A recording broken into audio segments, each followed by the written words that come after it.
बिस्मिल्लाहिर्रहमानिर्रहीम। अस्सलाम वालेकुम। मैं हूं मुजाहिद हुसैन और आप देख रहे हैं EDU ट्रेनिंग यूट्यूब चैनल एक साथ फेसबुक पेज पर।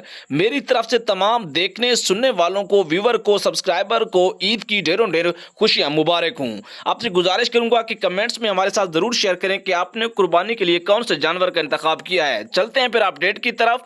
आपका सबसे अहम जो इस वक्त सवाल मिल रहा है सभी लोगों का, 786 पर जिन लोगों ने मैसेज कर रखा है अपना शनाख्ती कार्ड नंबर, उनको अभी तक क्यों पैसे नहीं मिल रहे, इसमें क्यों देर हो रही है। इस हवाले से आपको आगाह करना चाहेंगे कि हुकूमती ऐलान 4 जुलाई का था। इसमें आपको पता है कि ईद भी आ गई, स्टाफ की छुट्टियों के बायस ये मामला थोड़ा सा आगे चला गया है। जैसे ही छुट्टियां खत्म होंगी, दोबारा सिस्टम की बहाली आएगी, तो सबसे फर्स्ट प्रायोरिटी पर आप लोग हैं। जो 786 पर तकरीबन 1 करोड़ से ज्यादा दरख्वास्तें हुकूमत को मौसूल हुई हैं, तो आपको फौरन ईद के बाद अदायगियों का आगाज हो जाएगा। तो जिस को मिली है, जो 786 के जरिए पैसे हासिल करने में कामयाब रहा है, वो भी कमेंट्स में जरूर बताएं। अल्लाह हाफिज।